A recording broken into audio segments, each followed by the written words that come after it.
Distinguished guests, ladies and gentlemen, and online viewers from around the world, thank you for joining the 2021 Smart City CTalk Online Innovation Session. CTalk is a platform for practitioners and city representatives to share their values and visions.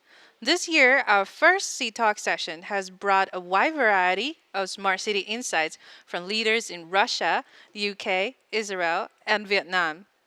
Delegates from cities worldwide will engage in talks with one another to share and discuss their insights and ideas on the topic, how innovations lead the way in building smarter cities. Joining the session today, please welcome Deputy Commissioner of the Department of Economic Development, Taipei City Government, Ms. Xinpei Wu, Director of Taipei Smart City Project Management Office, Mr. Chen Yu Li, Hello, everyone. Moscow Pilot Program Manager of Moscow Agency of Innovations, Russia, Mr. Vasily Medvedenko. Hello. Smart City Specialist of Invest Bristol and Bath, the UK, Mr. Stephen Hilton. Smart City Coordinator of Eilat City, Israel, Mr. Eilat Topal. Hello. Vice Chairman of Ho Chi Minh City Computer Association, Vietnam, Mr. Ha Tan. Hi.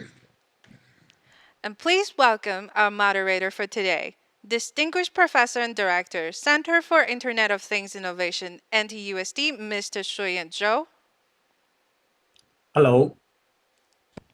Thank you and welcome. We will now take a virtual group photo of all delegates to capture this special moment. Delegates, please look into your camera. We're about to take a screenshot. Ready, set, smile.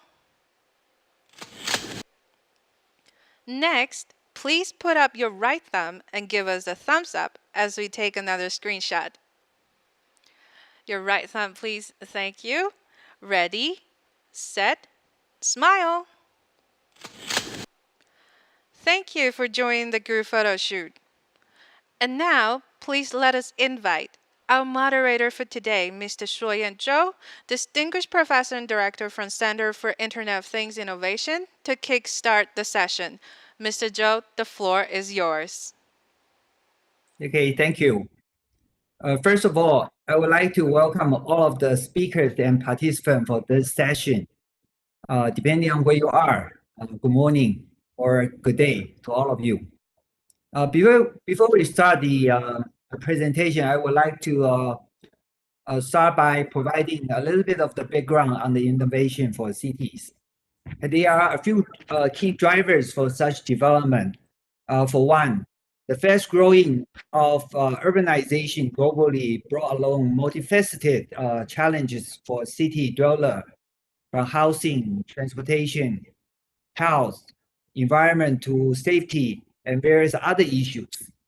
It is inevitable that transformative infrastructures and innovative solutions need to be adapted to be able to cope with such complexity. New approaches and business practice also need to be developed to circumvent the barriers in the legacy system. Cities need to adopt innovation to be more flexible, agile, and resilient. Clearly, the need of innovation for cities was further propelled by COVID-19 throughout the year of 2020, and most likely the entire year of 2021 and beyond. The pandemic has created significant disruption to densely populated cities. Abundant new technologies and practices are adopted basically just to avoid contact. While social distancing and mask wearing have become the social norm, working from home, teaching or studying from home, and entertainment and socializing from home have together formed the new home economy. Such phenomena require significant ramp up on digital and physical networking capability. Another recent focal issue that needs to be addressed by cities is sustainability. With a global goal to reach carbon neutrality by 2050, Many environmental and economic issues in the city need to be addressed. Diversify energy sources, zero energy building, electric vehicles, carbon footprint, and responsible production and consumption all need to be coordinated and managed effectively to contribute to the common goal. Many solutions are not yet available and require a large amount of innovation from all parties. So today, we are very happy to have experts from different cities to share with us how their cities foster innovation. Without further ado, I would like to start our presentation by introducing our first speaker from Taipei City, Mr. Xin-Pei Wu. She's the Deputy Commissioner of Department of Economic Development, Taipei City Government. The topic she's going to present today is innovating models for industrial stimulus under pandemic by Taipei City Government. Mr. Wu, please. Honorable guests, ladies and gentlemen, good afternoon. It is my honor to present the innovation model operated by Taipei City Government under industrial stimulus under pandemic. In the early stage of a pandemic, people are asked to stay at home and avoid unnecessary outdoor events. Many cities get calm with empty streets. The immediate industrial damages are supply chain disrupted, long queue for shopping, and volatility in financial markets. Taipei was fortunate in last year as we enjoyed the economic growth due to the success of pandemic prevention. Nevertheless, the virus outbreak just in last month, and the nation entered to level 3 alert and restriction. All the public venues and events are postponed or cancelled. Meals are taken out only by all restaurants. Crowds are asked to keep social distance. Tourism, retail, restaurants, cultural events are badly hit, and the whole economy is expected to suffer a sharp contraction. However, thanks to the endeavor of people and governments, the epidemic is under reasonable control, which is positive for damage mitigation.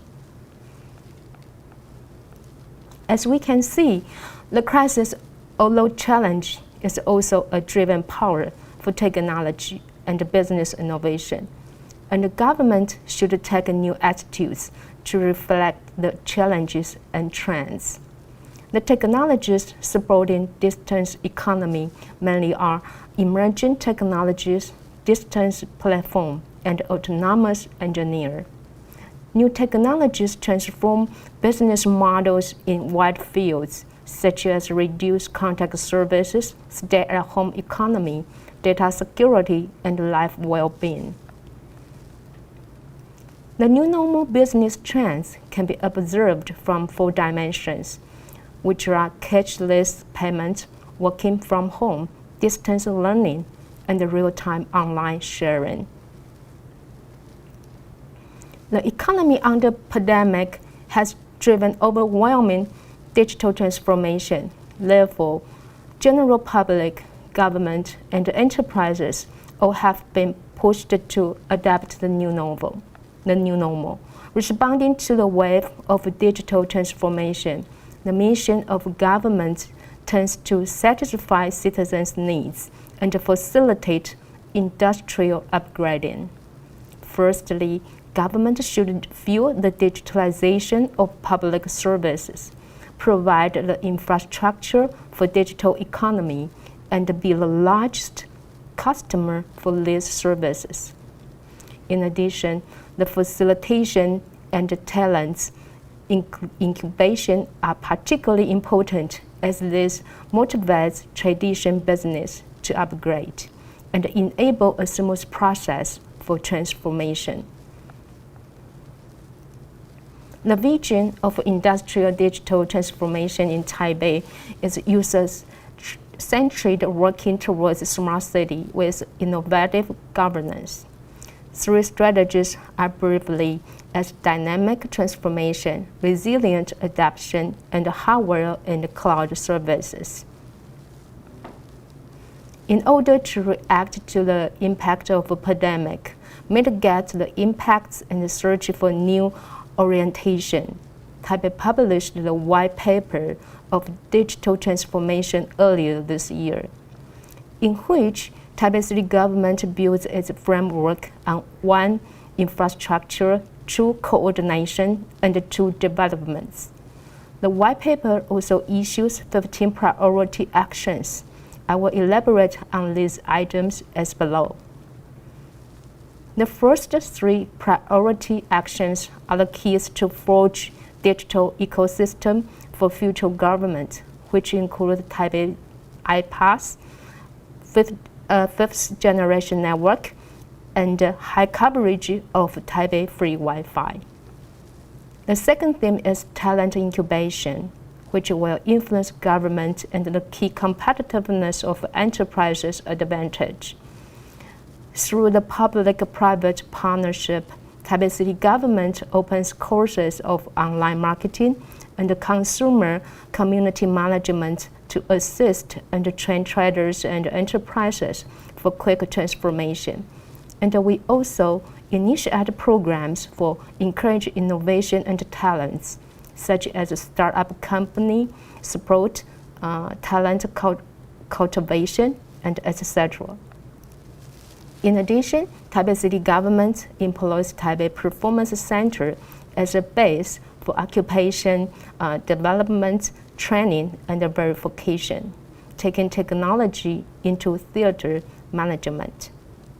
Apart from that, game teams are also supported as professional gaming talents are officially recognized. The third theme is facilitation to industries transformation. Corresponding to the trend of online consumption, we encourage commercial zones and shops expand multiple marketing channels with technology application and improved online or offline patterns. Besides, Taipei City government hosts one-on-one online trade matching events with local business to meet global buyers. It also facilitates local business to deploy cross-border e-commerce for global market expansion. Public parking spaces are asked to offer smart entry and exit service apps for parking fee payment to lower unnecessary contact. And the crowd level of MRT coach is shown in platform so passengers are able to avoid crowd. In addition, logistics and express delivery have huge demand during pandemic. Taipei City government issues equivalent regulations to protect couriers and the liability of ordering platform to ensure food hygiene and security. The fourth theme is home economy development. Pandemic changes the mode of education, work, and our daily life. Home economy combines with distance technology turns a better choice. Henceforth, Taipei promotes cultural events, sport events, tourism, and the city scenery sports into online experience with the tech of fifth generation, AR, VR, and etc., which encourage cross-industry integration and shape a new industry for online entertainment. Moreover, on the aspect of online education, Taipei City government has established Taipei Cool Cloud, which enable non-constrained by space and time learning. Therefore, during the virus outbreak period, students are continue study without go to school. The last theme is zero-touch service. Taipei City government set up a PayDa Taipei smart payment platform, which provides a channel with multiple payments for public utilities. The model shifts from working to internet, e-payments, and promotes Taipei as a cashless city. The policy implementation starts from the venues under Taipei City government management, such as public housing, public markets, and night markets. People can avoid to touch cash notes. Moreover, the pandemic triggers zero clinic. Through online clinic, the healthcare energy can expand to community by cloud technology. As most of us know, the wave of digital transformation caused by pandemic is inevitable. Taipei City government has taken digital transformation as our first priority. It is expected that public sector taking ahead of action, from internal to external, from public to private, to promote e-service.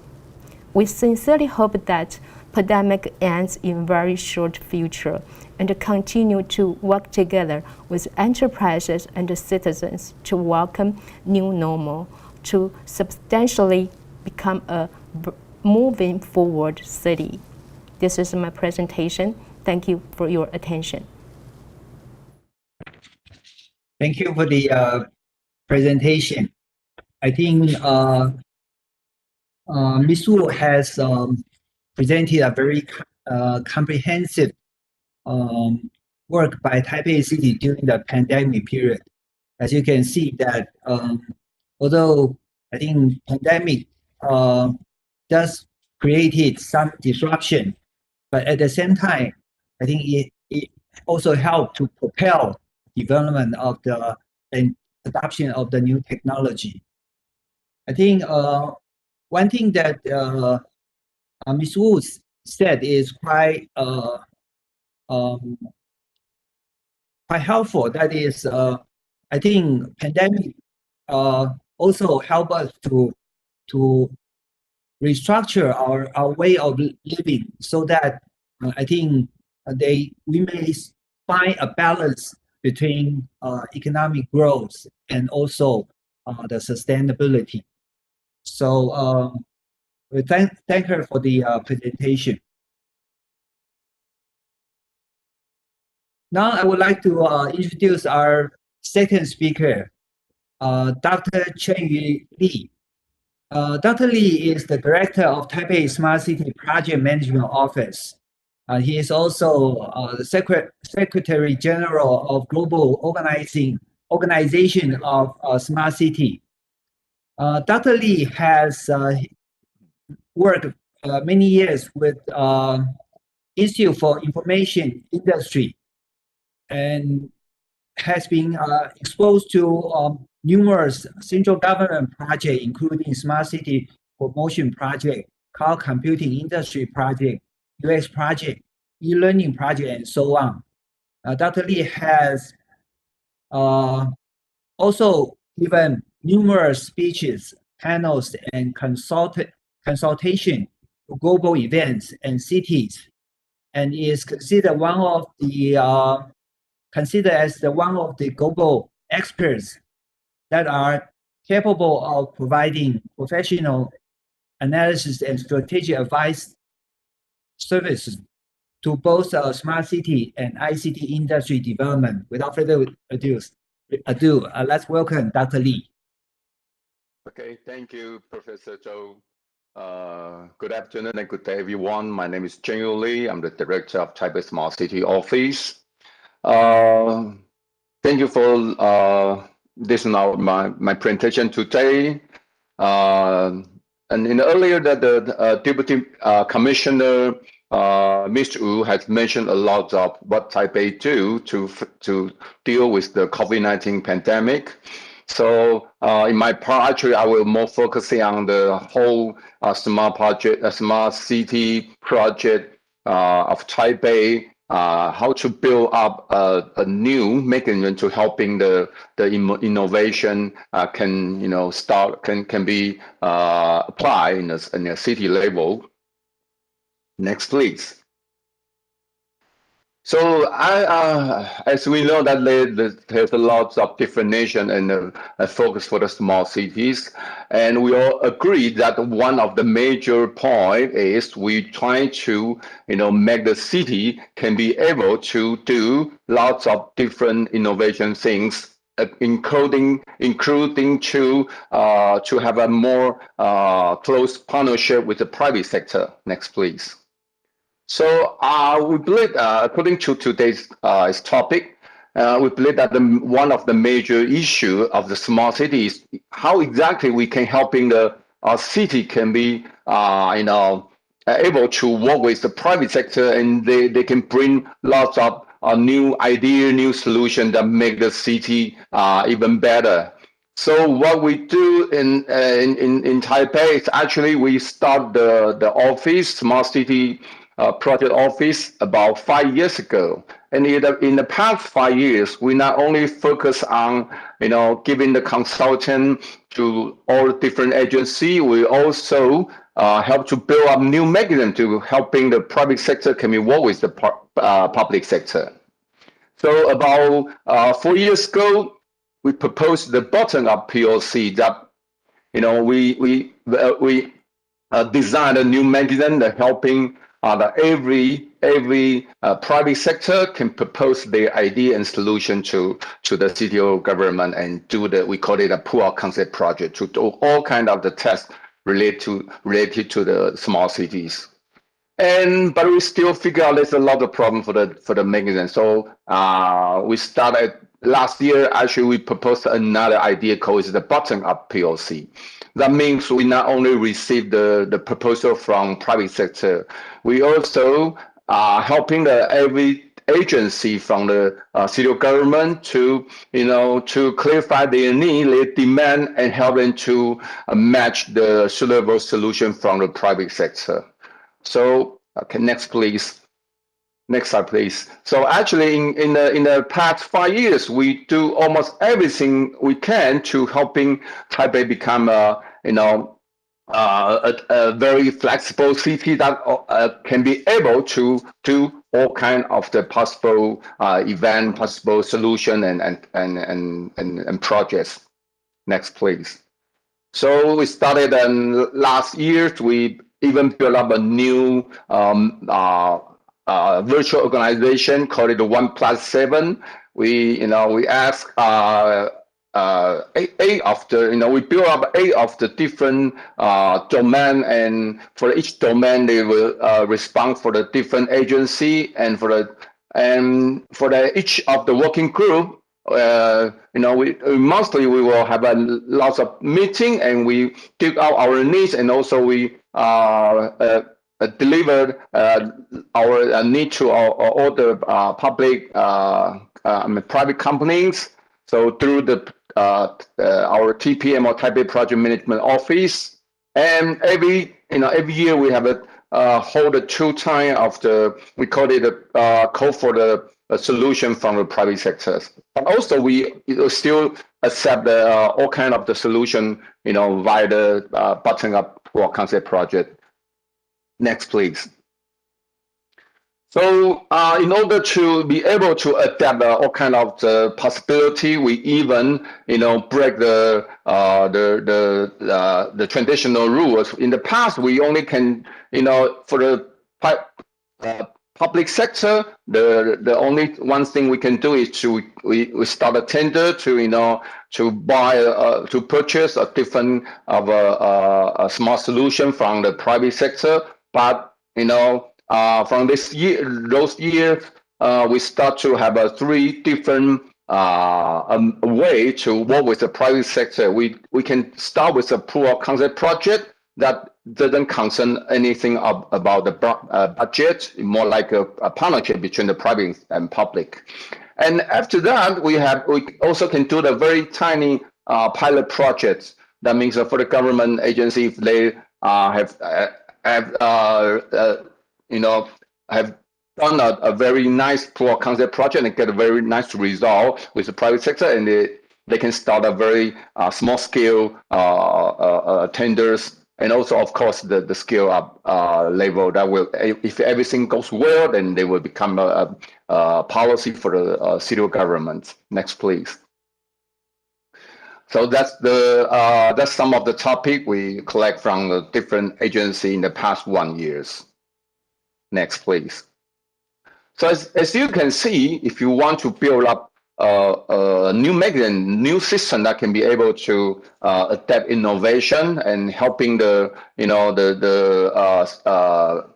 the public sector, every agency to do all kind of the tasks. That means you need to have a relevant mechanism to helping them to prevent the fatal problem. So in the past 4 years, actually, we also do a lot of effort, to convince a lot of stakeholders that if you do the smart city project, you always need to deal with the fatal problem. And I believe that's one of the major job in our past 5 years. Next, please. So as you can see in the diagram, actually we spend a lot of time in every project, and up to today we already have more than 260 projects. So that also make us receive lots of awards from globally. Next, please. And also we have recognized from lots of international organizations by the ranking. Next, please. So due to the time, I will give you very quick some of the example to show how exactly work with the private sector. And I think that for you is a very important policy for the transportation in Taipei. So we started the 4U project about 4 years ago. And in this 4U project, it's unlike public transportation. We use a very different strategy to work with the private sector.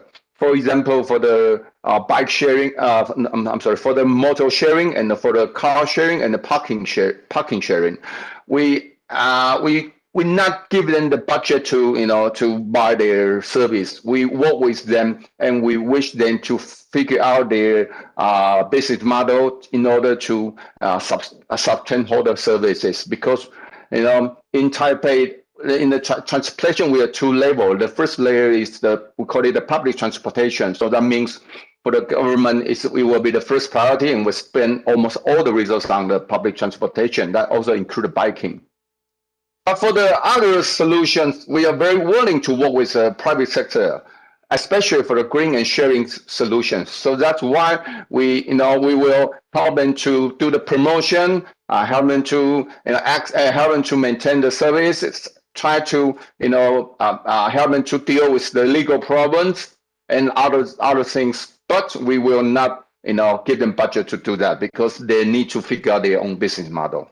So up to today, today we already have, I think with the latest number for the motor sharing is more than 10,000 scooters. Yeah, and from the 3 different vendors. So that means the market for the electronic scooter sharing is very mature right now. Yeah, so that's what exactly we want to do. We believe that's a very, very nice model, to work with the private sector as a one very classified example. Next, please. And we also, able to adapt all kind of new technology. For example, the autonomous vehicles. We do more than 3 tests in Taipei, and we need to figure out what exactly we can do with the autonomous vehicles. Next, please. And of course, we do a lot of pilot about the smart street lamps, smart street lights. Due to the time, I won't get too much detail for those projects. Next, please.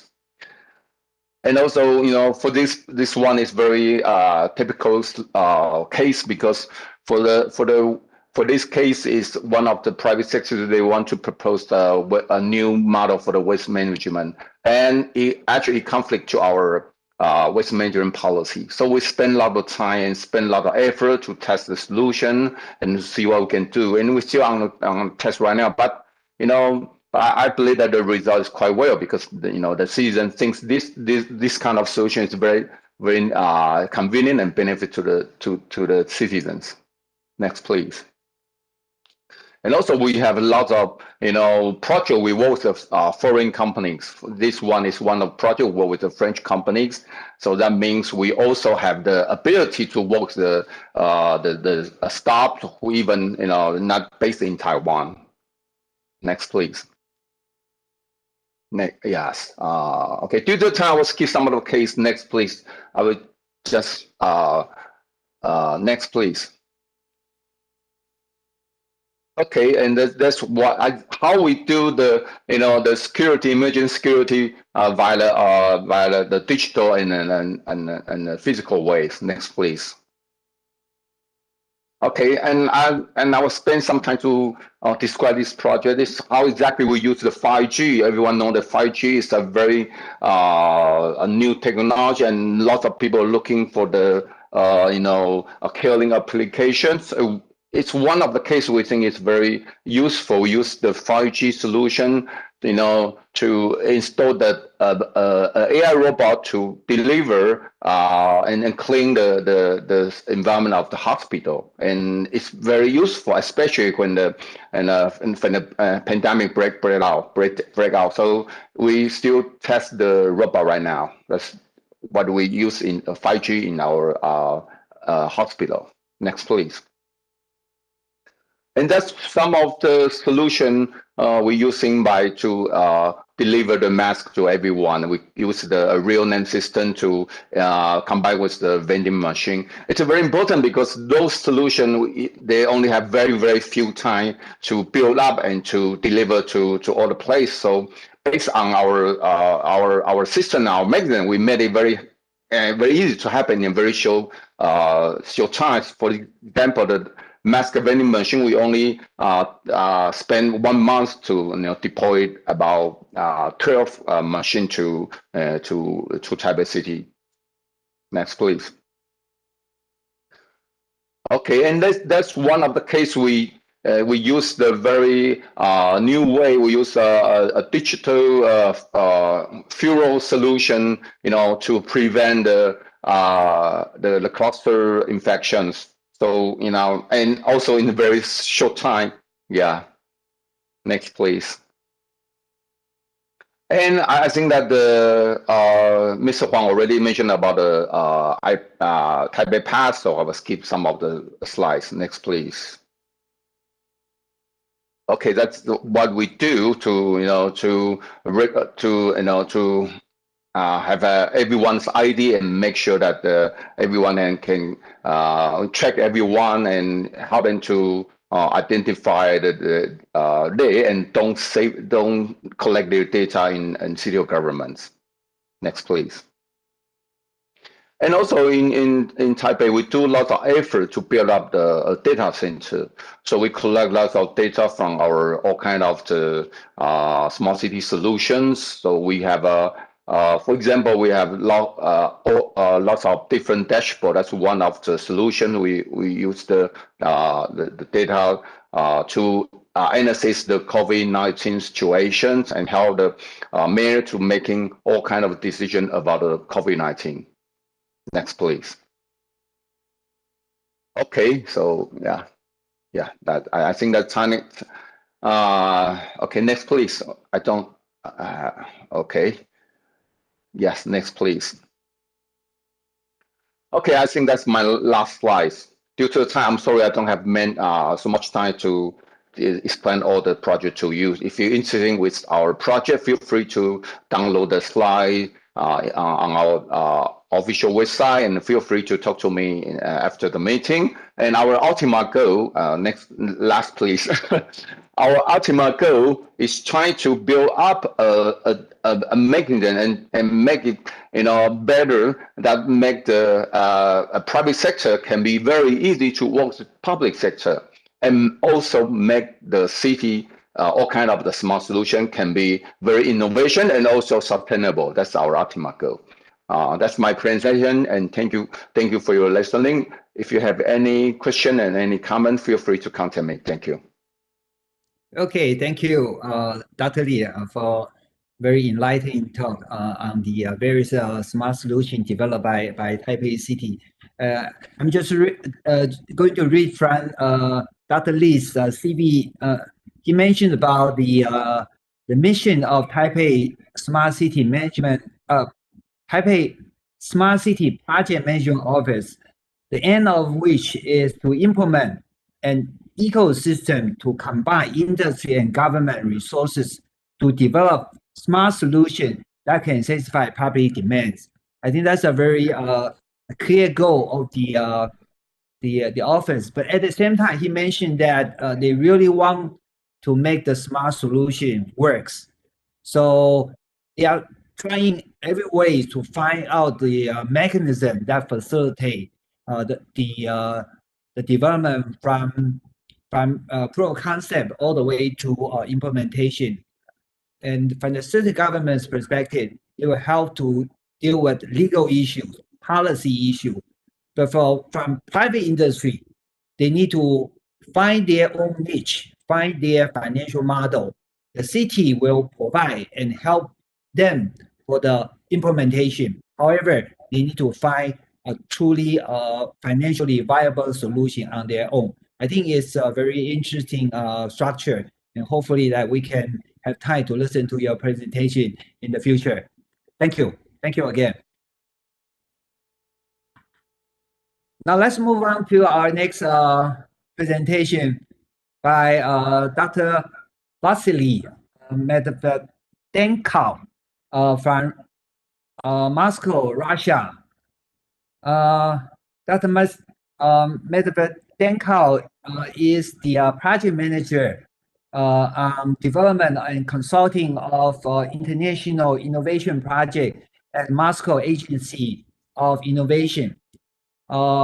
He has many years of experiences. I think more interestingly is he had been a diplomat for 20 years working in Russian Ministry of Foreign Affairs. And he has a PhD in history or more focusedly on international relationship. And he has also having more than 15 years of work in private sectors. And the topic he's going to present is the Moscow Innovations Piloting Program. Without further ado, please.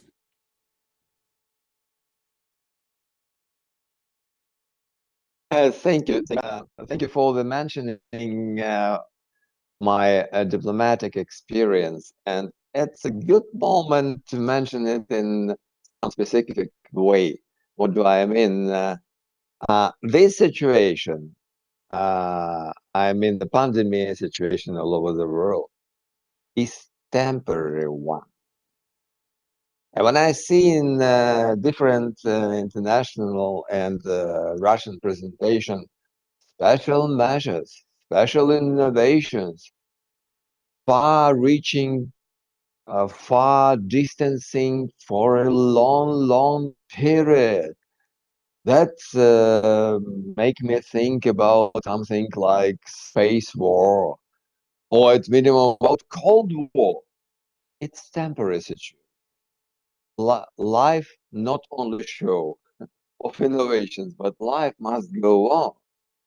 And as in the period of Cold War, we should use this situation as an opportunity to prepare new possibilities for our cooperation. The Moscow Innovation Piloting Program was created 3 years ago, but started just a year ago officially. It's a program especially stimulating and oriented on Moscow city companies. But 2 months ago, we started its international dimension. Any foreign companies, any company from any country can participate in this program in cooperation with some Moscow or Russian partner. That's a great opportunity to think about this during this pandemic atmosphere, letting us to think about it in depth. We started this program, for example, with South Korean companies, German companies, and Finnish companies. What do I really propose?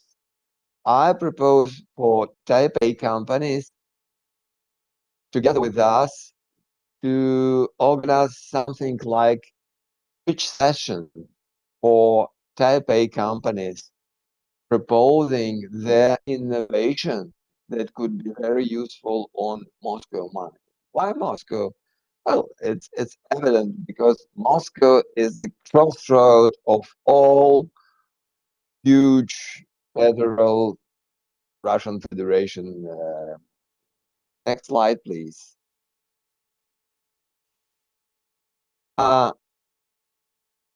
Here you see little requirements for potential participants in our program. But in general, it's just will to participate and a will to find a potential partner. Potential partner will not pretend on your Type A, British, American, South Korean, German innovation. No, that will be a company partner creating and developing something in parallel, something that works in the same industry, in the same item of interest there, something like that. Next slide, please. We, during last 1 year and a half, piloted more than 120 projects, or as we call it, decisions.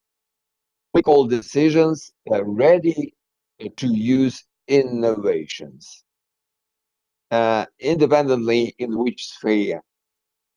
In medicine, in transportation, in IT, in video. Next slide, please. You see here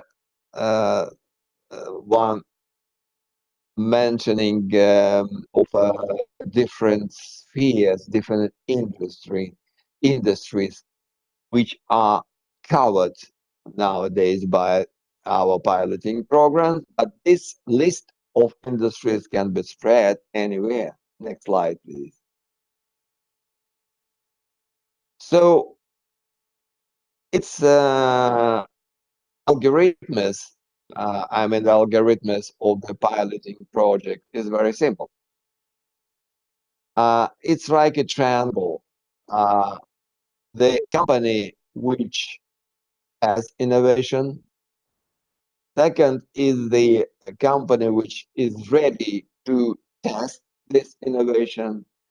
And us, the Moscow Agency of Innovations, which plays the role as an operator. In the case of foreign companies, it's has a little bit additional thing, as I mentioned it about before. Sorry, it's the need to find a potential partner. Together with this potential partner, any foreign company, any Type A company can enter the program. Next slide, please. The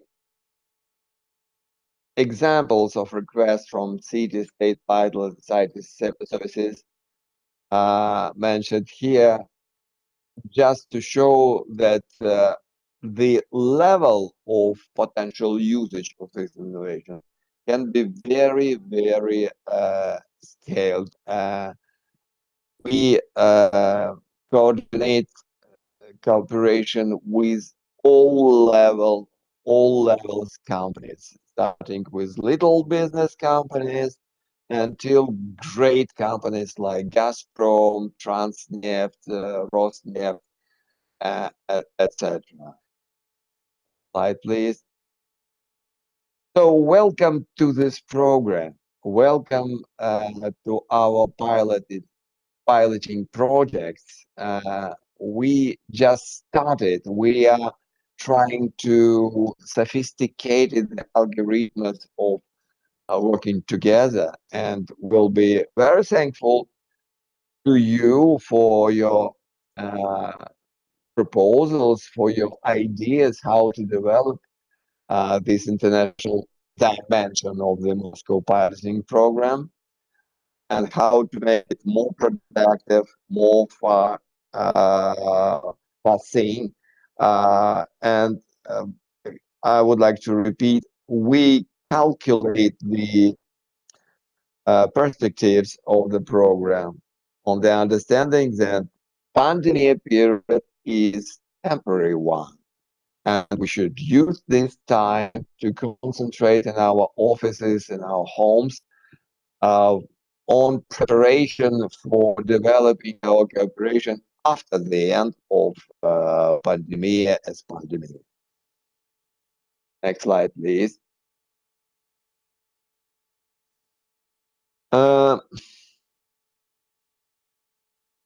The one of the main features of this piloting program is that it's for free for participants.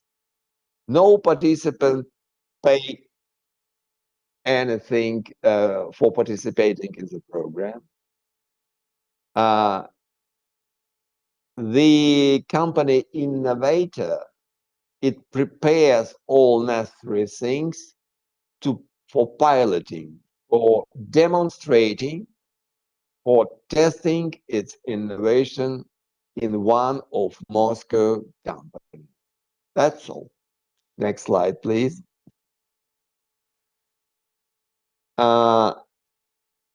Most popular projects of the recent months are devoted to IT and different video services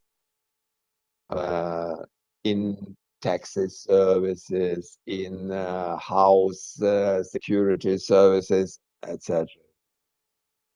Next slide.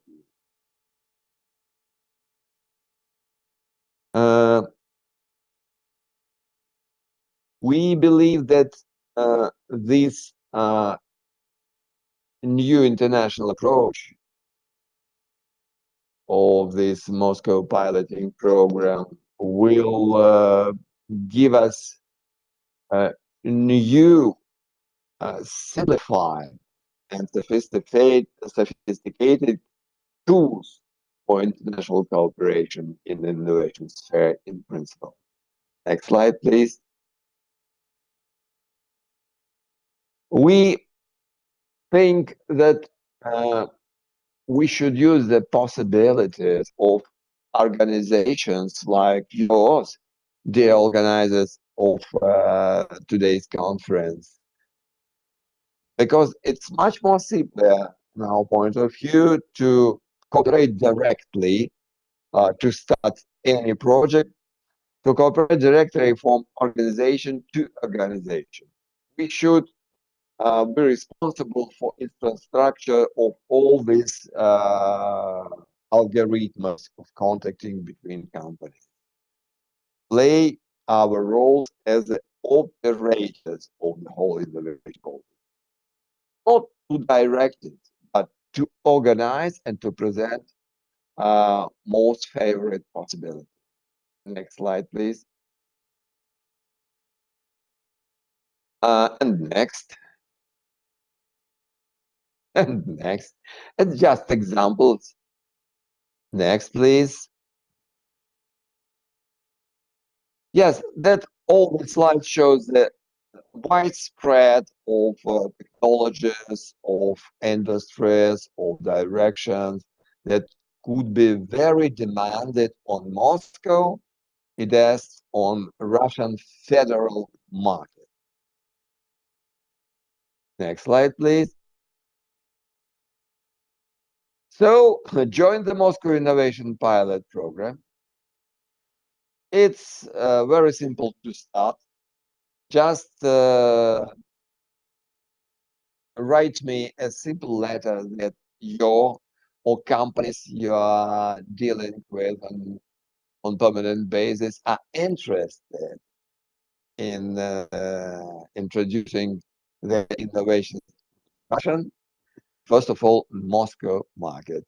I repeat once again that Moscow market is the most modern one in the Russian Federation, and it's the real crossroad of all innovation dimensions, all innovation roads all over the world.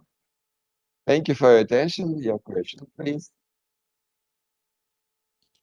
Thank you for the presentation, Dr. Medvedenko. I sort of look it up on the Google trying to pronounce your name more correctly, but for me it's still a little bit difficult. Sorry about that. I think it's the program that Moscow Agency of Innovation established, particularly on the international cooperation, is bringing the cooperation one step further. Although in Taipei, Dr. Li also mentioned about a project on Sezi Bridge, working with a French company. But now here in Moscow, you have this platform fostering international cooperation. And as you described, it's quite easy to join the program by contacting you or providing certain information. I think I do share your optimism on pandemic and do look forward to seeing you or being able to explore this opportunity in the future. Thank you again. Now let's move to the next presentation. Next presentation will be by Stephen Hilton. Stephen is a company founder and director, university fellow specializing in smart and sustainable future. He was previously director of the future at Bristol City Council, where he held strategic responsibility for smart city, leading groundbreaking projects on smart energy, connected and autonomous vehicles, open data, and digital inclusion. Stephen achieved many successes for Bristol, helping secure the title of European Green Capital 2015, becoming the first UK Rockefeller Global 100 Resilient City, and official government designations as a UK Super Connected City and Future City Demonstrator. In 2019, he became the first fellow of the new University of Bristol Digital Future Institute, focusing on sociality tech, which is quite interesting. It's the intersection between smart technology and society. Stephen is going to present the future of smart cities in Bristol plus Bath. Without further ado, Stephen.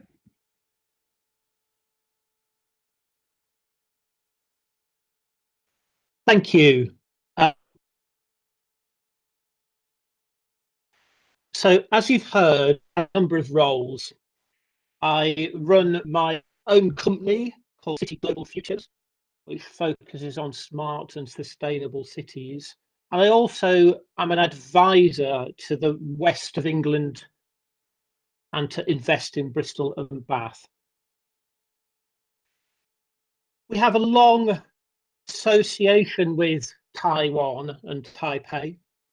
We've been regularly involved for a number of years in the Smart City Expo, and we have regular visits from business delegations and support from the UK-Taiwan ambassador. So it's great to be taking part in this talk today, even if it's in a virtual environment. So as you can see on the slide, the West of England has two main cities, Bristol and Bath. It's a significantly sized region, and it's generally economically quite prosperous. There are 4 universities in the region and a population of over 1 million people. The Tech Nation report names Bristol as a top 20 European city for technology innovation. And it's in the top 3 for investment in new technologies around AI, IoT, and blockchain. However, we of course can't take location for granted anymore. It's now possible to work anywhere in the world from anywhere. And in some ways, the smart city is now catching up with the trends that we've experienced over the last 18 months. Next slide, please. Last year, I undertook some research into the future of the smart city. I called the report Rebooting the Digital City. And my focus was on digital placemaking, the idea that the digital and the physical realms come together in a place in order to increase accessibility and openness. Next slide, please. I mapped the ecosystem that has built the Bristol smart city over decades. If you start in the bottom left of the slide and meander up to the top right, you get a sense of all of the organizations and people and projects that have been involved in creating the smart city. What's important is that the proximity to infrastructure within the city is vital to community engagement, and looking to the future, technologies such as community cloud and edge computing are likely to become increasingly important. Next slide, please. Just down the road from Bristol, we have the city of Bath. It's a beautiful UNESCO World Heritage City. And like many similar cities, its economy was primarily based on tourism. And that has obviously been catastrophically affected over the last 18 months. Next slide, please. In Bath, they see the opportunity to rebalance the economy, moving towards high-tech and green jobs, as well as tourism. And the vision that they have for net zero carbon by 2030 is providing a strategic framework to achieve this goal. Next slide, please. The digital economy has at least allowed Bristol and Bath to continue trading during the recent period. And it is still important to nurture and support talent and enterprise. Our Set Squared business incubator is recognised as being the #1 business incubator in the world. And this does translate directly into business investment. A Bristol SME called GraphCore is building artificial intelligence into microchips, and it became a unicorn company, one that attracted a value of more than £1 billion. Next slide, please. And of course, Bristol has been recognised for a number of years as the #1 UK smart city, and the Smart City Expo in Barcelona identified Bristol as a global pathfinder. Now, much of the digital content that we have consumed as audiences during the pandemic is made in and around Bristol. The BBC Natural History Unit is based here, and 80% of the world's natural history content is produced locally. Aardman Animations is the UK's largest studio, responsible for Wallace and Gromit and Shaun the Sheep. They're based within the city. Next slide, please. But the role of the creative industries has also always been central to our vision for the smart city. It helps to create experiences that really engage audiences. In the slide, you can see the Playable Cities programme and the Creative Clusters programme. These position the creative industries at the heart of the smart city. Next slide, please. And of course, creative industries are also producers of a phenomenal amount of data. Petaflops of data needs to be rendered, stored, streamed. And so the underlying digital infrastructure has been driven by the needs of these type of multimedia creative industries. We've had 3 test beds historically in Bristol. Bristol is open, the University of Bristol 5G test bed, and a project called Umbrella. We're now experimenting with the idea of a nomadic 5G network. This is a different way of thinking about infrastructure, whether it's possible to create a network that can deliberately move around into different communities in order to serve different purposes and different uses that are designed locally, is something that we're actively experimenting with. Next slide, please. We cover all points on the value chain in terms of sustainability, and we're actively involved in the COP, which will be hosted in Glasgow later in the year. We're also focused on new opportunities through projects like Twinergy, which look to create a digital twin for the energy system within the city in order to improve capabilities around prediction of use and demand side management. Next slide, please. We are recognised for work around transport and mobility. Like our Taipei colleagues, we've been experimenting with e-scooters, and these are proving very popular with users. And areas such as personal air travel are new opportunities that fit well with some of our existing sectors.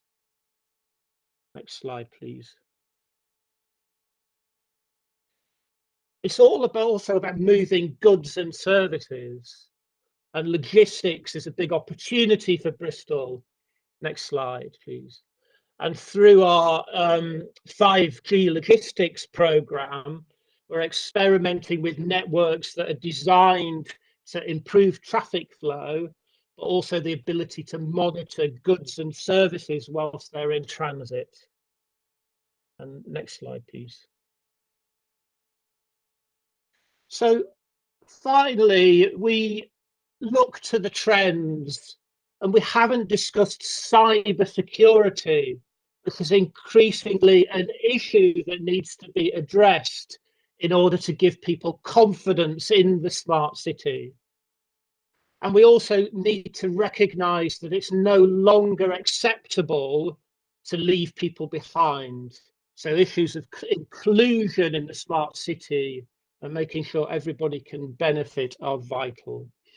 And finally, if you would like to find out more, the last slide, please. You are able to contact Bristol and Bath. Sorry, one more slide, I think. Okay, you're able to contact Bristol and Bath. And please do look at the new innovation slide. It includes, innovation film, which sets out many examples that represent the capabilities within the region. So thank you for the presentation. Thank you, Stephen, for the introduction of the digital transformation of Bristol and Bath. And I can see that they were a lot of very aggressive and also very sustainable development, particularly on your target for having net zero energy in Bath by 2030. I think that's also something that we can look forward to improve. I think a lot of the initiatives that you have in Bath or Bristol are quite similar to what Taipei City has. Maybe in the future we can have even more direct and more frequent exchange on these subjects. Okay, thank you. Now we move to the next presentation by Aled Topel from Israel. Aled Topel holds a bachelor's degree in his background is even more interesting, a very diverse background. He holds a bachelor's degree in geography, philosophy, and Islam from Hebrew University of Jerusalem. And he is currently also a PhD student on marine geosciences at Haifa University. He has many professional training experiences with different skills, and he has also started quite a few initiatives running these initiatives.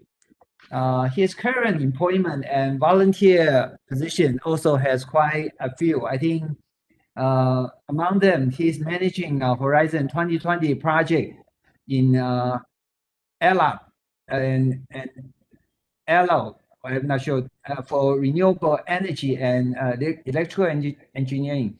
I think I read through his CV. A lot of his activity is about energy efficiency or smart grid, isolated smart grid. For example, disconnecting school from the grid with PV, renewable energy, and energy storage, or disconnecting the factory from the grid by the same thing. And also, he has been doing environmental consulting for different organizations and companies, including industries such as agricultural waste, energy efficiency, environmental policy, greenhouse gas reduction, and so on. Very impressive resume.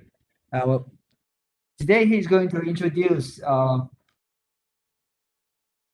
ELA Smart City. Please. Thank you very much for the introduction. And I'm honored to present and invited to this conference.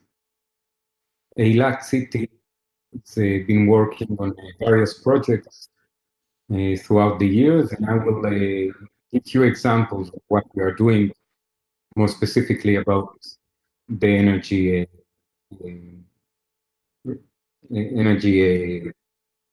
efficiency and renewable energy initiatives. Next slide, please. So first of all, where is Eilat? Can you please turn the video on? Eilat is, of course, in the Middle East, in Israel, located at the most southern tip in Israel, right next to the border with Aqaba. On the slide behind, you can see Eilat, and on the horizon, Aqaba in Jordan. Next slide, please.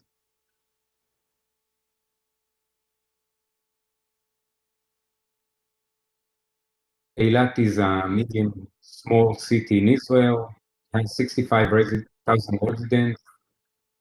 It has, pre-corona, it has 1 million tourists from abroad to Eilat, and 2 million tourists internally from Israel. That's a total of 3 million tourists a year. With the 65,000 residents, it has a lot of influence about infrastructure, services, and also about the resilience of the city. Because during the corona, 85% of the residents in the city were unemployed. Eilat also has the academia together with Ben-Gurion University, and actually a research institute about the Red Sea, which you can see in the slide, about with all universities from Israel. Today we are building a biotechnology marine park, which would help us diversify the work in Eilat in order to have better work opportunities in the city. Eilat also has most of the northern coral reefs in the world, which are the only ones around the world that doesn't go through bleaching events because of its unique location. Next slide, please. The vision set by the mayor and deputy mayor about 6 or 7 years ago was to achieve 100% renewable energy or energy independent in the city, in the entire city and region. Next slide, please.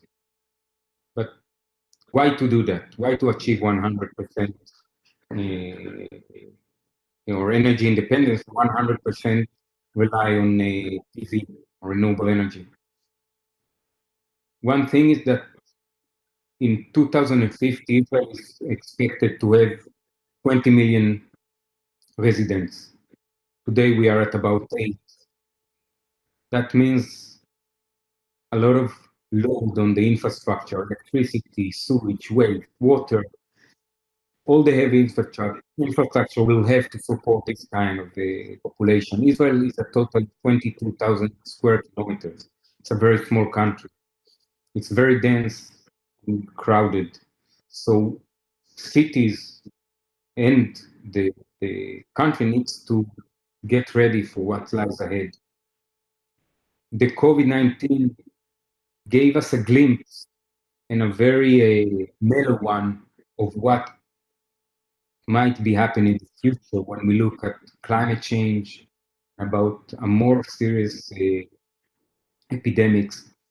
And I think we have, as a city, as a world, or as a country, chance to get better in handling this kind of event. Next slide, please.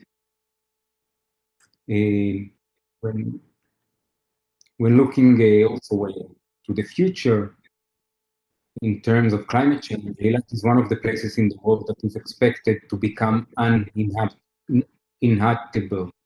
People won't be able to live in this region because of extreme weather conditions. Today, Eilat average temperature during the summer is above 40 degrees Celsius.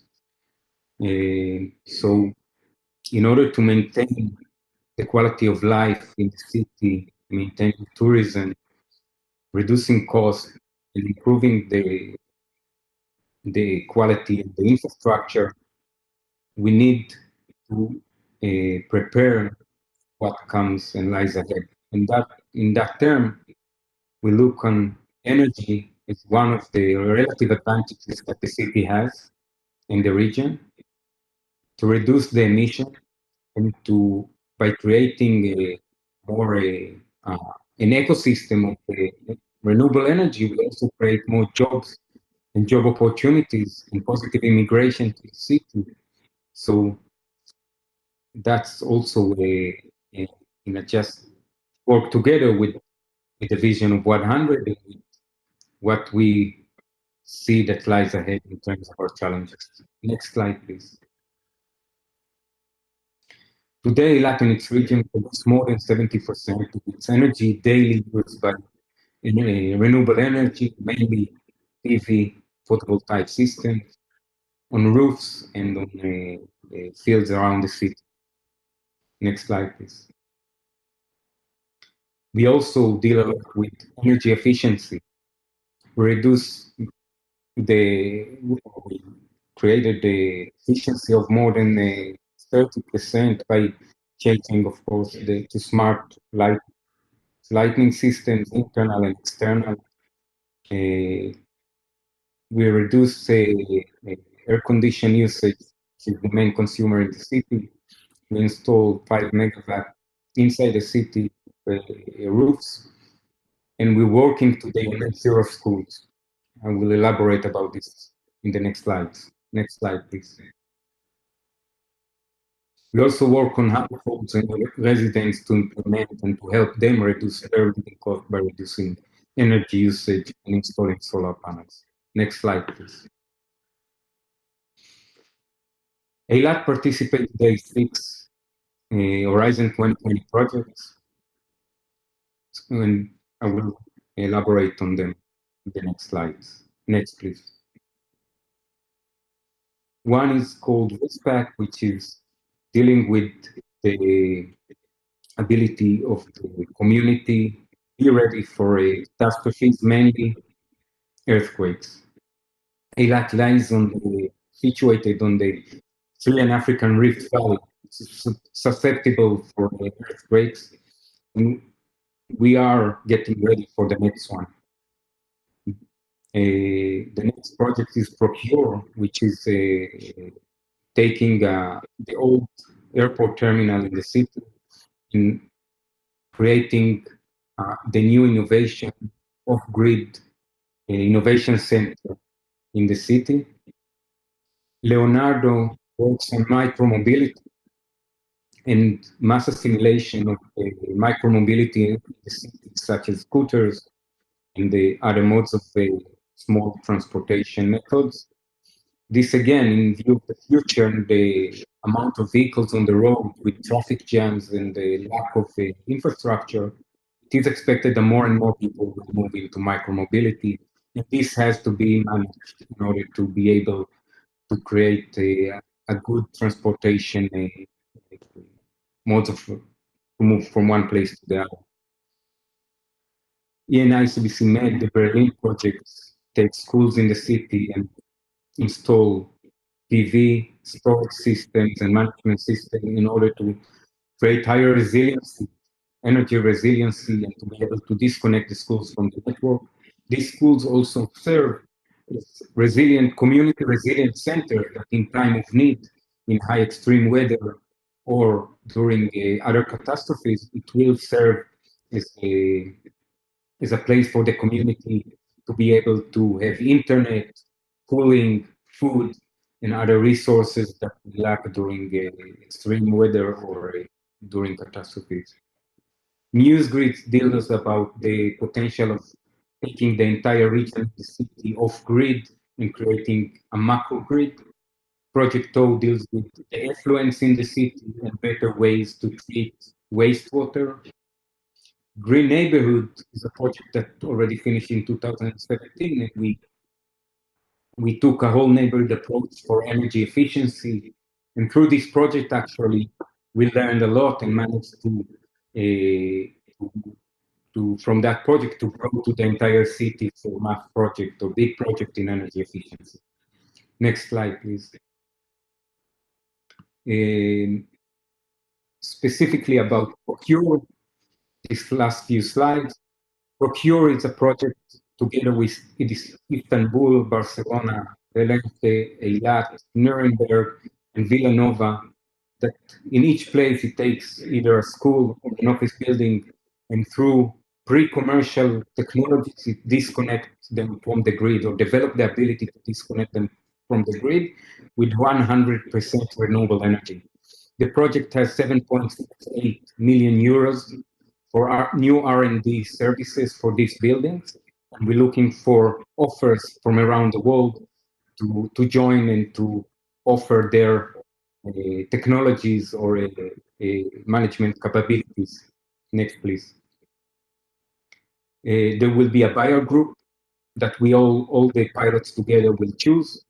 We, as a pilot, define the challenge in each place, and the supplier group will be the one that give the answers or suggest the solutions. Next, please. Today, we are doing or finalizing the OMC, open market consultation of each pilot and for everybody together. It is expected that by March 22 or between February to March 22, we'll publish the tender for the first phase. It will be an international tender for all the pilots together. In the first phase, the suppliers will have to show, and the integrators will have to show initial planning and the demo of the solution. The next phase would be taking the pilot into the actual building, and in the third phase, phase, it's actually taking it and applying it to the entire buildings. We expect to deal with heating, cooling systems, PV or other renewable sources, storage, and advanced management system to manage the consumers and the suppliers in each of the pilot sites.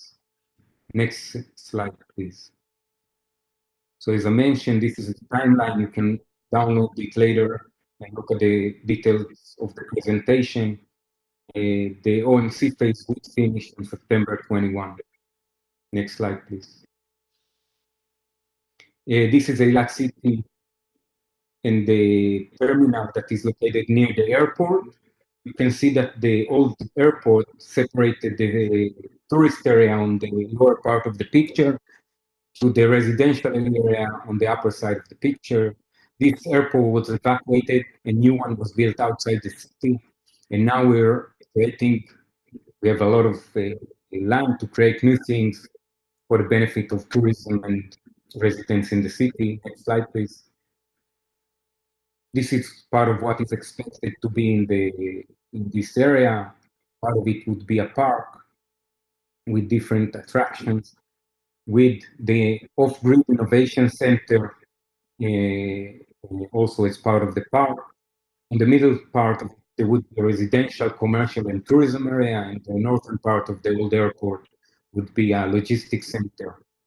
Next slide, please. This is part of what we plan as the innovation center.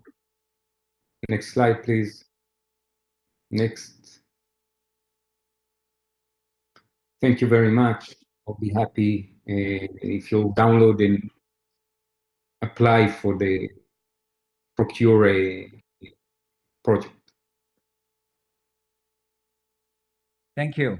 The Horizon 2020 Procure project is quite interesting, having a lot of elements.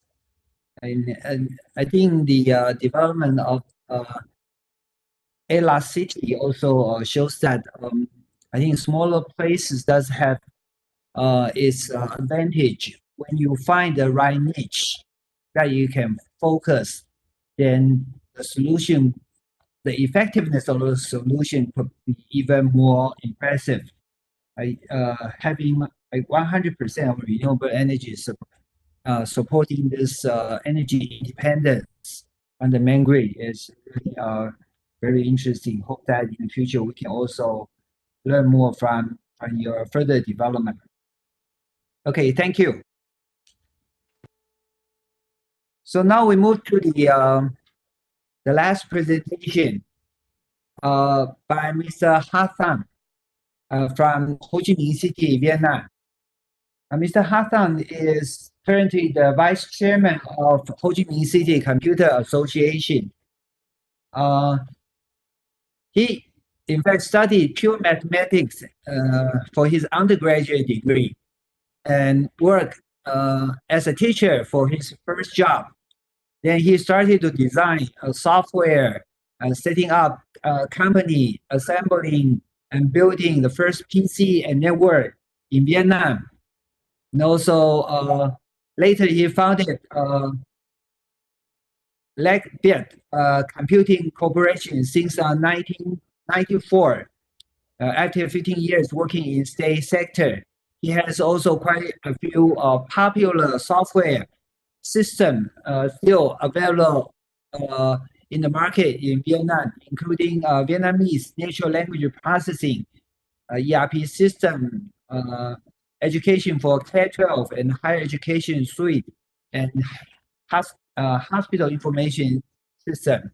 We look forward to your presentation, Mr. Hatam, please.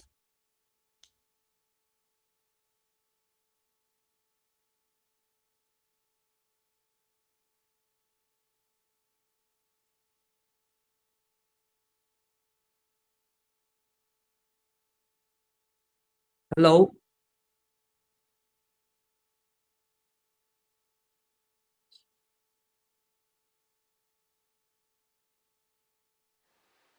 Mr. Hatan, do we have you on the line?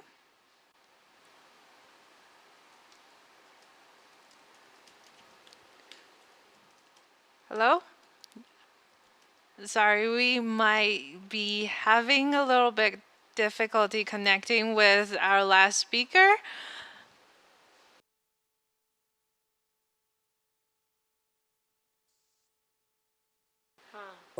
Okay. So in the interest of time, I think we can move on to the panel discussion. If later Mr. Hassan came back, and we can still allocate a little bit time for him to make his presentation. Is that okay? Proceed to host the panel discussion. Thank you very much. Okay. So I think all of you have received the discussion question beforehand. I think the questions, both questions are quite interesting. Maybe I just read the questions again for the benefit of other audience. COVID-19 has changed people's life, work, social life, and entertainment. When it comes to low contact technologies, digital or virtual economy, what kind of role do you think they will play in the future society? Okay, because during the pandemic, we have developed a lot of technology specifically on contactless technology. And also we have developed this digital or virtual economy. I think in the future, it will still impact us, although we will most likely go back to our old ways of living. But I think the impact will still linger. So what do you think that these kind of technology will play their roles in the future society? Maybe you can just go around, and if you have any comments, please share with us. And because we have a little bit time on time, so please be brief. But you are most welcome to share with us. Maybe let's just start from Dr. Lee. Do you have anything that you would like to share? Yes, I think after pandemic, the most important things, you need to consider all kind of the situation. That means you always need to adapt all kind of the new technology to be able, to use in a different situation. So, and I think that one of the major drawback of the government is the structure, the system is too too concrete, too too strong, and to control and almost want to control everything. So that means it's also very difficult uh, to become the flexible systems.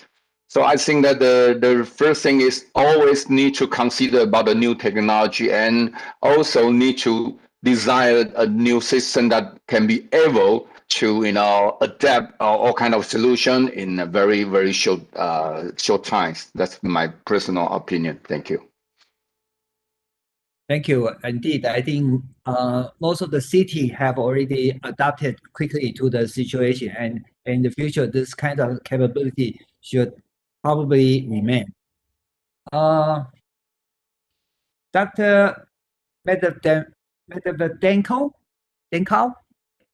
do you have any comments that you want to share?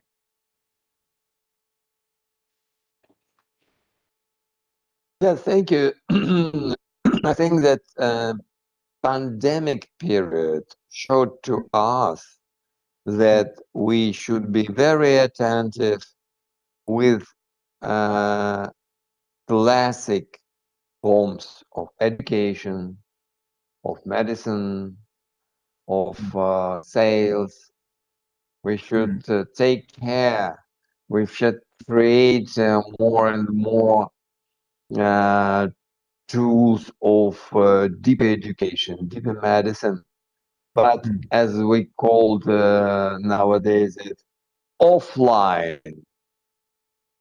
So in real life, The pandemic period for us here in Moscow, in Russia, showed quite well that no distant form of education, no distant form of markets and sales will never be used as the completely alternative ways of life, because it's our life. As internet, it's only tool, not source of education, you know.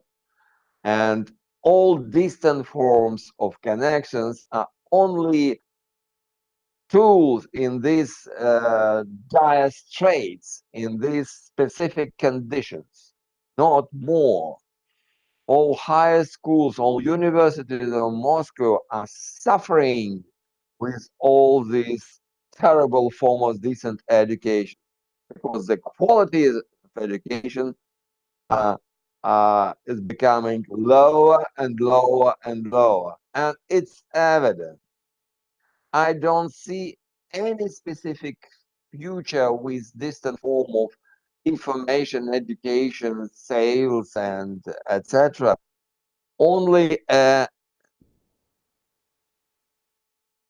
necessarily temporarily used alternative forms in specific circumstances, not more. It's no, it has no future other kind of our life. It's just temporary, temporary, and temporary. Thank you.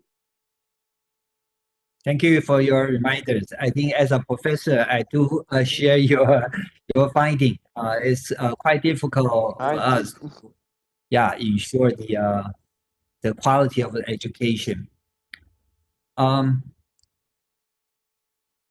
Stefan, do you want to share anything? Yeah, thank you. Let me make 2 quick points, if I may. I think in my talk, I talked about the 5G logistics project that we're working on. And I think during the pandemic, logistics systems, delivery, ordering systems have proved to be just vital to keep businesses alive. Now, we mustn't see those systems as just being available to large global companies. We need to have local platforms where smaller businesses and community and creative organizations can also benefit. And my second brief point is that I think in the future, it's not either or, digital or in real life, it's both. And what we need to think about is the new hybrid ways of working and ways of living that will increasingly become the norm. Okay, thank you, Stefan, providing this very balanced view. I think, indeed, during the pandemic, we also see a lot of huge international companies profiting from this pandemic, but there's nothing that we can do to help with our local company. We do need to have that kind of balance. And you mentioned about the hybrid model. I think from my perspective, some digital things that I did do improve a little bit. At least I probably don't need to travel that often to create too much carbon emission. But the human touch part will never disappear. I think I do agree. The human part, which is what we are. We are human. We are biological entity, not machines. Okay, thank you. Alex, do you want to share? Yeah, so as said before, we are social creatures. The human touch, as you said, will never disappear. But we can use this technology in order to improve our lives and also to reduce our footprint on the planet. For example, this conference, it would be great flying, be physically, meet physically, but the actual greenhouse gas emissions that everybody will emit by getting to the conference, I'm not sure if it's worth it in this time of our situation in the world. On the other hand, when we look at the city and we talk about the city, we all talk about technology, but what create the city is its residents and visitors and what we can touch physically, and that will never disappear. We are today in Eilat using some of the technology we use in order to create a green or a clean COVID city. We use it all today also to support tourism and to make sure that the city keep clean of COVID, or to make sure that we get alerts when there is eruption of COVID somewhere, or also to create alerts when people are too crowded. We use this technology also today in order to prevent from violence. As soon as there is a violence, then there is analytics that jump alerts in the main control center, so we can prevent it from getting to worse things. So I think the technology can support and create better lives in the city. And to get ready, of course, it was said also before me, but being agile and being able to respond much faster to different pandemics or catastrophes, these abilities now enhanced due to the COVID. And I believe that in the next events, the world as a whole will have a much faster response to be able to stop it in time. Thank you. Okay, thank you. I think your point and Stefan's point, earlier point on merging this digital and physical system tightly so that we can respond quickly. I think that's a very, very important point. I think it's a perfect timing. I think I see it's Hassan. Yeah. Yes. Sorry Are you for the ready to disconnection. do your part of presentation? Okay. Yes, please.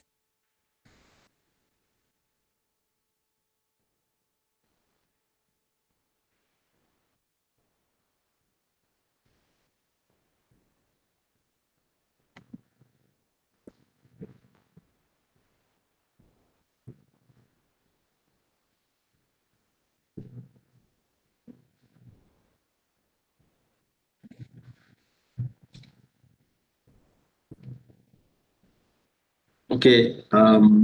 Hi, everybody. So I will present is how digital transformation find a way in the pandemic at Ho Chi Minh City, and Vietnam also already passed 4 days of the pandemic booming, and this is the first stage, and this is the most heavy pandemic booming in the country and at Ho Chi Minh City. So I think that is every smart city so can have to start the digital transformation process. The first objective of the DX, meaning that the digital transformation, is to face with the challenge and on of the change. Next slide, please. Okay. So the digital transformation start with innovations to adapt change. The first thing is the digital change. I think that already started in the world in around 2005, and in Vietnam is about 2015, and the other change is like COVID-19, is pollution, and the climate change go to the disaster in all over the countries. So we have to process the innovations to adapt change. So I take one expression of Charles Darwin. So is it not the strongest of the species that survive, not the most intelligent, but the one most responsive to change? So I would like to show the very specific innovation in Vietnam in happened in the last 2020. Next slide, please.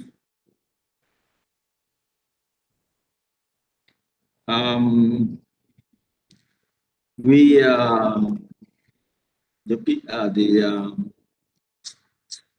some engineers also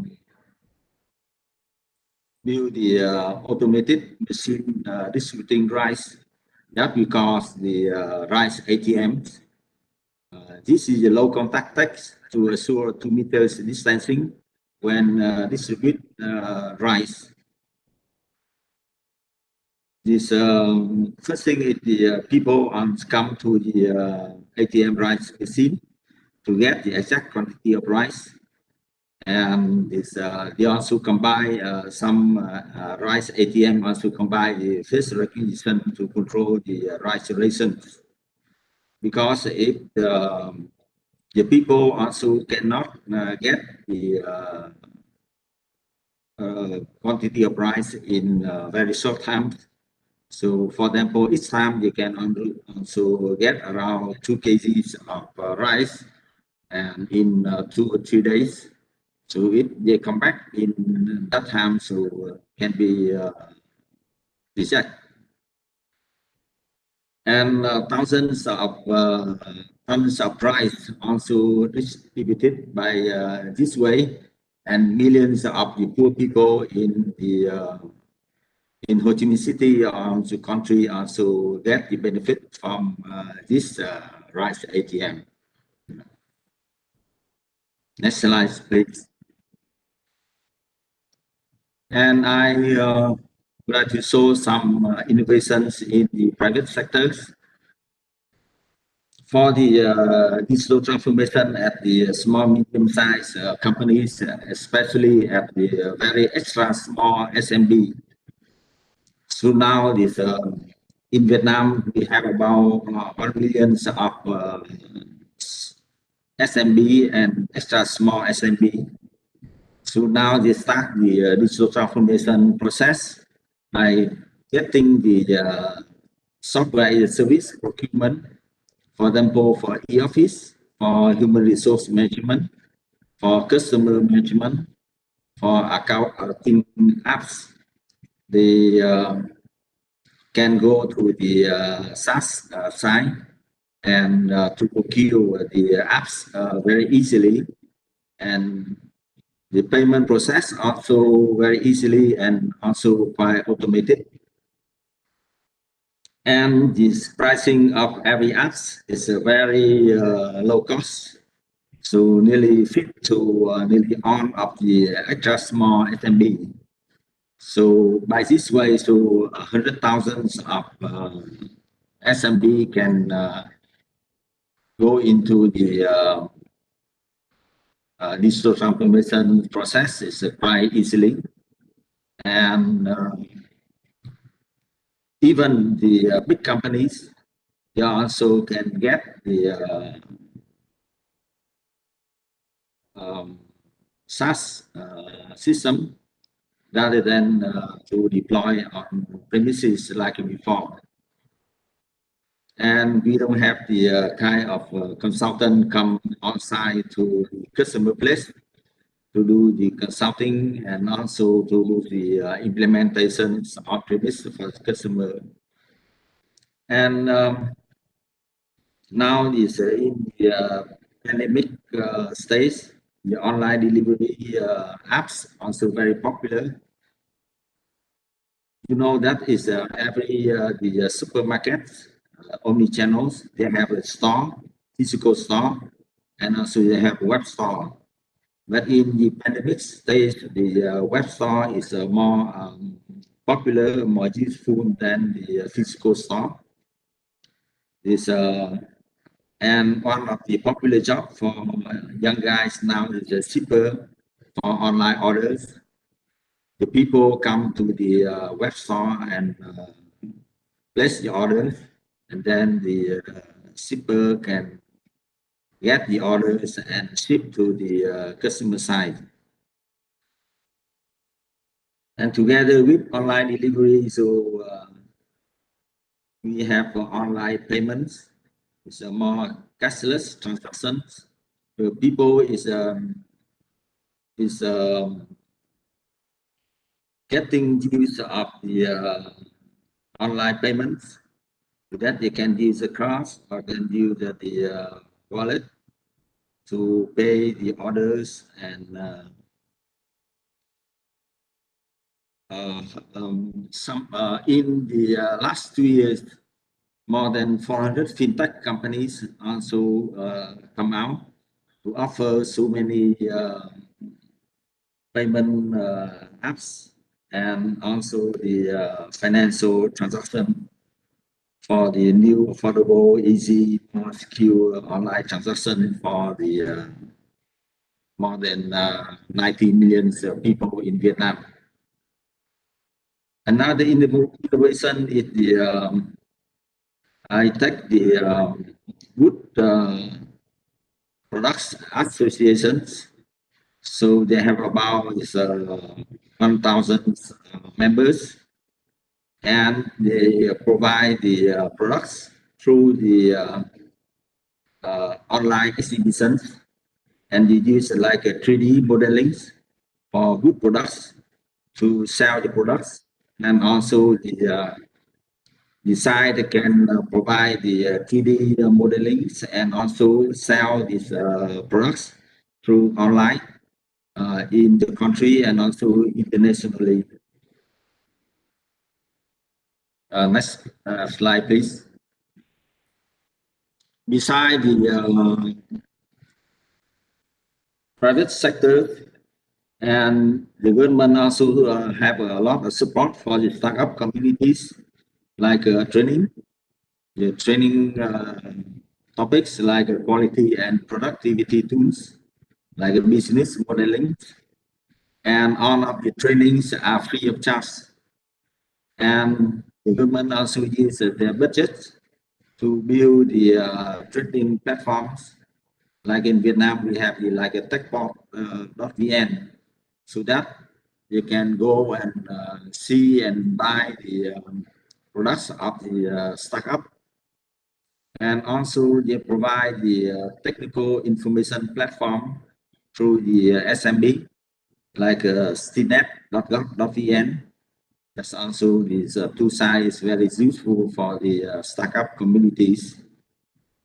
And during a year, even in the pandemic, so a lot of online festivals and also the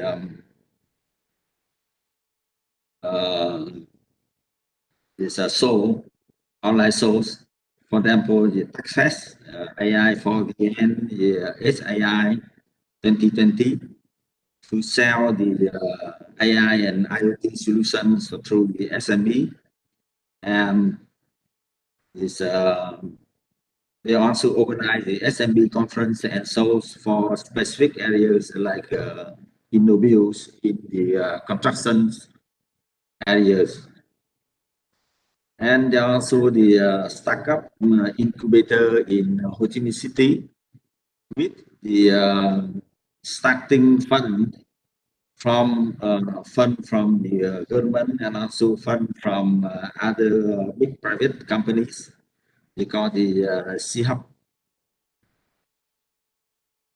Okay, next slide, please. So you talk to the international corporations. So you know that it's a war in flat, pseudos after the pandemic. And but the technology and trading have its borders and conditions. And we understand the Vietnam situation in building smart cities. So we don't have past the industrial revolution 2 or industrial revolution 3 base. So by that results, so we cannot build any complete products with more than 50% localized. Most of the products especially the products from the IR2, IR3 base, we have to import. And one of the big trading partners in technology and also the IT products. So that is Taiwan. But we also realize that the Vietnam strength and weak point. So we have a strength in software development and software outsourcing. But we also have a heavy shortage in human resource from IT and digital transformations. And most of the big projects for smart cities belong to the government and FDIs. So the SMB have a very few opportunities to involve into the big projects for smart cities. So now we are going into the biggest campaign for the vaccine injection for more than 90 million people. And we are the people already vaccinated in Vietnam now is about 1.5%. It's a very slow, and but we start the vaccinated campaign till to the end of this year. It's a target of more than 90 million people, so that we can open the economy and restructure on of the activities of the society. So that we need a lot of international cooperations. So thank you for listening. I finish my presentation here. Thank you.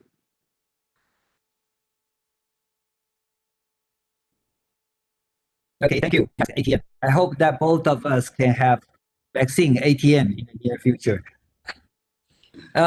Okay, because our time is come to an end. I think maybe I'm not sure if I missed anything because I was cut out of the system.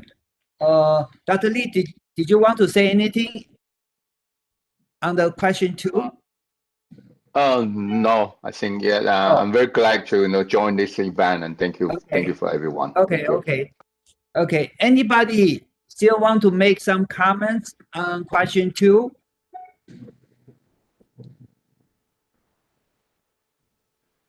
Mr. Hatan, do you want to say anything regarding to the question 2? Because you missed the first part of the discussion.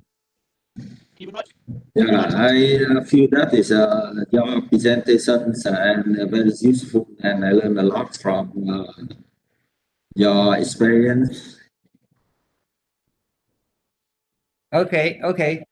So I think we are come to the end of the session. I would like to thank all of the panelists for sharing in great details on their development in the city, in their city, respective cities. I must say that I'm very impressed all the city development, even during the pandemic. I can see that each city is still either moving smoothly, robustly, like Moscow, or finding way to adapt to the situation and try to cope with the situation. And I think quite a few speakers also mentioned about technologies and humanity that we need to strike a balance. I also heard of some of the city trying to find the balance between pure economic development and sustainability.